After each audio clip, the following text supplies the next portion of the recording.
Il 30% del budget che era stato destinato alle movimentazioni del Mose per un anno intero è andato bruciato in meno di un mese.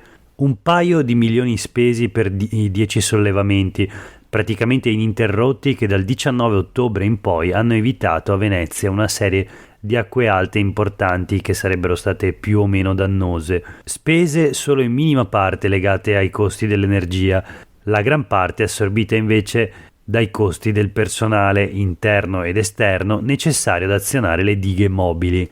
E proprio l'organizzazione delle squadre addette ai sollevamenti è la grande questione riaperta da questo tanto intenso quanto insolito avvio della stagione 2023-2024 di acque alte. 10 giorni di maree così ad ottobre non si erano mai viste. Ma non si erano mai viste anche le acque alte d'agosto di quest'estate, che avevano fatto sollevare il Mose per ben 2 volte.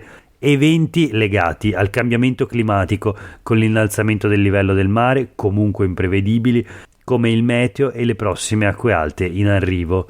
E in questo quadro, inevitabilmente incerto, l'unica certezza è che il super lavoro del Mose ha stressato l'organizzazione del lavoro delle squadre di sollevamento.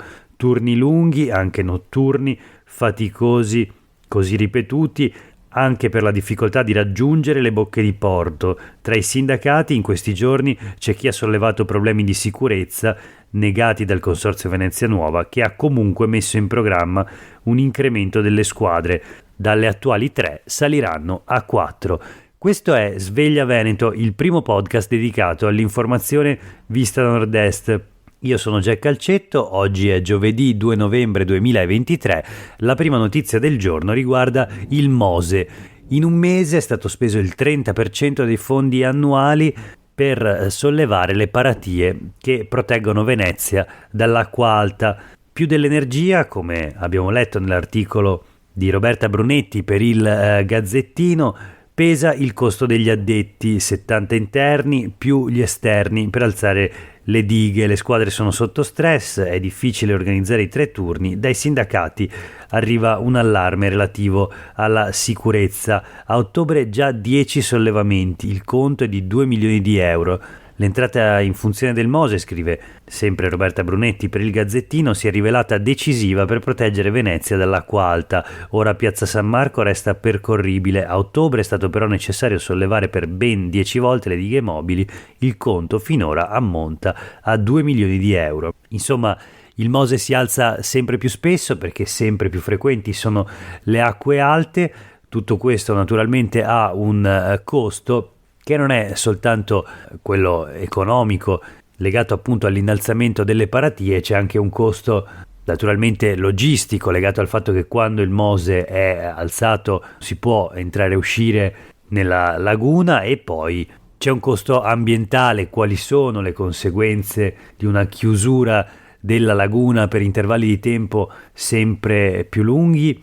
Insomma, sono gli effetti del cambiamento climatico, con peraltro un grande interrogativo sul futuro: per quanti anni ancora il Mose sarà sufficiente a salvare Venezia dall'innalzamento del livello dei mari. Ma proseguiamo la rassegna stampa di oggi con una notizia che riguarda invece la politica regionale. La troviamo sui quotidiani del gruppo Gedi, un articolo di Laura Berlinghieri: lo scontro sui temi etici, Lega sul fine vita è caos, Zaia non vuole strappi ma i contrari puntano sull'incostituzionalità.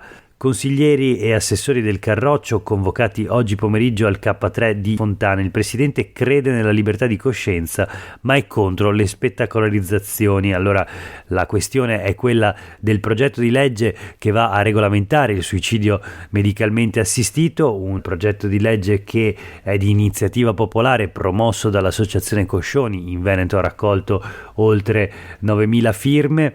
L'altro giorno è arrivato all'esame della Commissione Sanità e Sociale dopo 4 mesi che era fermo nei cassetti di Palazzo Ferrofini. Insomma, nella stessa giornata in cui il Consiglio regionale finalmente discuteva del progetto di legge sul fine vita, alcuni consiglieri regionali della Lega il veronese Valdegamberi e il vicepresidente del Consiglio regionale Nicola Finco hanno tenuto una controconferenza stampa, in qualche modo presentando un altro progetto di legge sulle cure palliative, invitando una serie di associazioni contrarie al suicidio medicalmente assistito in Consiglio regionale e appunto dando spazio alle voci contrarie appunto ai temi del fine vita. Non possiamo essere noi consiglieri né nessun altro a decidere se un malato deve continuare a soffrire. Una delle dichiarazioni invece dei consiglieri leghisti allineati in qualche modo con Zaia.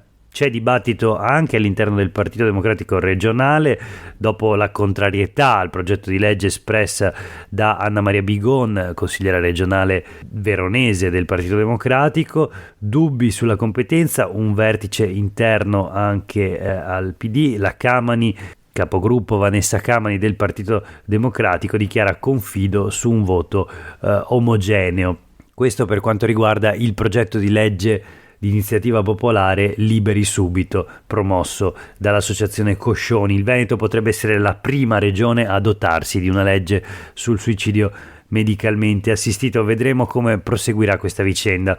Nel frattempo proseguiamo con la rassegna stampa di oggi. Invece, sempre sulle pagine dei quotidiani del gruppo Gedi, una intervista molto interessante all'amministratore delegato del gruppo Centro di Medicina, una delle tante strutture della sanità privata in Veneto. L'intervista è di Giorgio Barbieri. Sanità, più spazio ai privati, siamo pronti a farci carico anche dei tirocini medici. Vincenzo Papes del Centro di Medicina dice: da supporto al sistema pubblico a vera alternativa, con l'invecchiamento della popolazione e le carenze organiche diventa necessario. Questa un po' la tesi. In sostanza la conferma indiretta, anzi diretta dalla voce stessa della sanità privata, che la sanità privata si sta allargando, che la sanità vede un processo di privatizzazione ormai irreversibile. Questo almeno dal punto di vista di chi nella sanità fa un business. Vediamo altre dichiarazioni di Papes. In Veneto la sanità privata copre il 6% del servizio, mentre in Lombardia il 39%. La regione Papes deve aprire per il bene dei veneti. Insomma, in qualche modo un punto di vista alla rovescia sulla sanità pubblica, sulla sanità che dovrebbe essere pubblica stando alla Carta Costituzionale, per dirne una ad esempio. Ma noi voltiamo pagina e concludiamo la rassegna stampa di oggi con due notizie flash dal Corriere del Veneto. Un'altra intervista, in questo caso alla vicepresidente della giunta regionale Elisa De Berti. La regione studia una super CAV, gestore unico delle strade venete. Sarà una rivoluzione, dice De Berti. Sul piatto c'è anche il tesoretto della concessionaria del passante, appunto la CAV. Insomma, una intervista in cui si parla delle opere del territorio, ma in particolare di questo progetto di un gestore unico delle strade venete. Un'ipotesi non senza qualche punto interrogativo. Ad esempio, ci sono i dubbi di Roma: in nessuna parte d'Italia esiste un soggetto unico, si teme il precedente.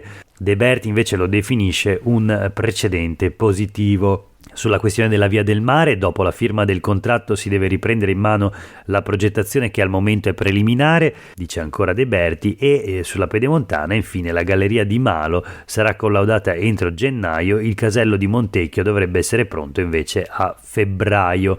Chiudiamo la rassegna stampa di oggi con un'altra notizia, sempre sulle pagine del Corriere del Veneto. Si parla di Venezia: un giro di mezz'ora in gondola si pagherà fino a 110 euro.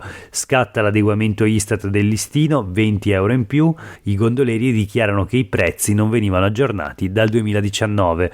Per oggi è davvero tutto, grazie per aver ascoltato questa puntata di Sveglia Veneto. A tutte e tutti voi una buona giornata.